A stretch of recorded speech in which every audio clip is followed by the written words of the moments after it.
การเข้าหาแรงทุนแนวไหนผู้ทุกคน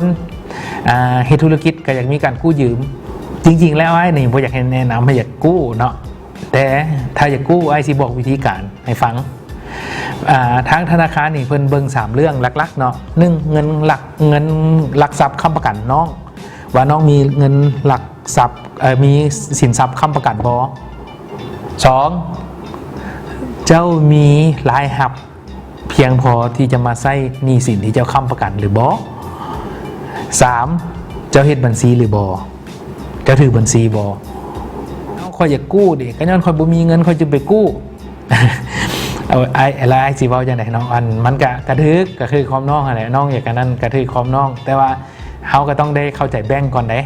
เฮาบ่แม่นเว้าเอาแต่ตามใจเฮาแม่เนาะเฮาเข้าใจแบงก์ว่าแบงก์ก็คือหัวหน่วยธุรกิจหรือ private sector ที่เขาเจ้าก็ต้องป้องกันความเสี่ยงบ่แม่นว่าผู้ใดย่างเข้าไปขอเงินเขาเจ้าก็สิเอาเงินให้แล้วไปเฮ็ดธุรกิจโลดมันสิบ่เวิร์กได้เนาะฉะนั้นเฮาต้องเข้าใจแบงก์ก่อนว่าแบงก์อยากได้หยังมื้อนี้เฮาบ่เคยเฮ็ดเด้เฮาก็ต้องเฮ็ดก่อนเฮาจดบัญชีครัวเรือนเฮาก่อนเฮาจดบัญชีรายรับรายจ่ายของเฮาก่อนจดก่อนก็ได้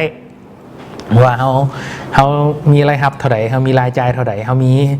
บัดนี้เป็นหยังเขาก็ต้องเอาสินทรัพย์ค้ำประกันน้องเพราะว่าเมื่อว่าเวลาที่ว่าเจ้าบ่มีเงินใช้นะเขาสิสามารถมาอายัดมายึดหยังเจ้าได้บ่มาเอานี่นะเป็นแทนเงินสดบ่อันนั้นเป็นหลักการของการค้ำประกันเด้ถ้าสมมุติว่าเจ้าบอกว่าบ่มีแต่ว่าคอยรับประกันมีหยังแหละสิ่งที่รับประกันสินะแล้วสมมุติว่าบางคนที่ว่ากู้ไปแล้วเราเพื่อไปสั่งซื้อหรือว่าสิไปเปิดกิจกรรมใหม่ๆไปเฮ็ดธุรกิจใหม่ๆเนาะอันเขาเจ้าอยากได้นี่ถ้าว่าน้องอยากกู้ผ่านนะน้องต้องมีใบพิโอหรือว่าใบสั่งสินค้าใบจองสินค้าจากคู่ค้าแท้ๆถ้าเฮ็ดได้เท่านั้นนะมีโอกาสสูงอย่าแบ่งสิปล่อยเงินให้เพราะถึงว่าสิบ่มีบัญชีบ่มีบัญชีบ่มีหยังแต่ว่าถ้าสมมุติน้องว่ามีสินค้าแล้วมีคนมาจับเงินนะอันนี้กู้ได้อันนี้มันเงื่อนไขปกติที่ว่าแบงก์ก็น่าจะบอกทุกคนอยู่แล้วแต่ว่านี่แหละเป็นเหตุผลใกล้กับใครนี่แหละค่อยบ่มีเงินนะค่อยจะมีเอาทรัพย์สินมาได้ใส่ค่อยที่เอาดินมาได้ใส่ปัญหาของเขาก็ได้แล้วกับแบงก์ก็บอกว่าเอ้าเจ้าคือบุคคลที่มีความเสี่ยง1ดินก็บ่มีมาค้ำ2มาบัญชีก็บ่ได้จดค่อยสิฮู้จังได๋บัดนี้ว่าจะมีรายรับรายจ่ายถูกต้องเห็นนะบัดนี้เห็นบอกมันก็เป็นปัญหาใครเข้าใครไผชนะแบ่งชนะน้องฉะนั้นคันผู้ใดอยากกู้เฮาต้องไปปรึกษาอ้ายบ่ได้เนาะอ้ายบ่เป็นเจ้าหน้าที่แบงค์บ่เป็นเจ้าหน้าที่ธนาคารอ้ายให้ความรู้ในเชิงให้ความรู้ซื่อๆเนาะอยากปรึกษาผู้ใดอยากไปปรึกษาแบงค์มีบักหลายๆเดี๋ยวนี้แบงค์สินเชื่อได้ก็ใจ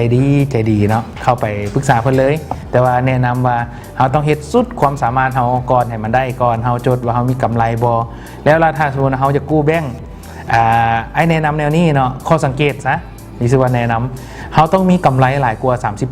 30% ของเงินหมุนเวียนเฮาถ้าสมมุติว่าเฮามีเงินอยู่ล้านบาทนี่เนาะเฮาต้องมีกำไรอยู่ 300,000 ต่อปีถ้าเราลงทุนไปล้านหนึ่งถ้าสิกู้เงินมาอีกล้านหนึ่งนะเขาต้องมี300,000เพราะว่าอย่างเพราะปัจจุบันนี้นะดอกเบี้ยเงินกีบเนี่ยนะอยู่ที่ 14%ไล่ว่า14หรือว่า 15% ซะเนาะเจ้าต้องมีกำไร2เท่านะเพราะ1นะมันเจ้าจ่ายดอกเบี้ยซื่อๆเด้2มาแล้วมันเจ้าต้องมีกำไรเด้อันนี้ 30% นะยังบ่พอซ้ำเด้เพราะว่าอย่างเพราะเจ้าต้องได้ใช้ทุนคืนอีกเพียงเวลาคนกู้แบงก์เลยจึงเกิดวิกฤตอันนี้ไอ้เป็นห่วงเนาะหรือว่าบางทีก็หลายท่านนะข้าพเจ้าก็ยังเป็นห่วงอยู่ว่าเมื่อต้องได้คิดดีๆการเข้าหาแรงทุนนี่ก็ต้องคิดดีๆว่ามันเป็นดาบสองคมเนาะมันเป็นเงินห้อนที่เราต้องได้ไปคืนเพิ่นมันบ่เป็นเงินเฮาเด้ฉะนั้นเราต้องได้คิดดีๆด้วยสภาพเศรษฐกิจแบบซี่อีกมันยิ่งจะตอกย้ำไปขึ้นไปตืมอีกนะบ่มีอย่างแน่นอนเนาะฉะนั้นพยายามประคองตัวเฮ็ดให้มันได้แล้วก็พยายามลดความเสี่ยงให้มันได้หลายที่สุดเนาะและถ้าจะอยู่รอดในภาวะเศรษฐกิจแบบนี้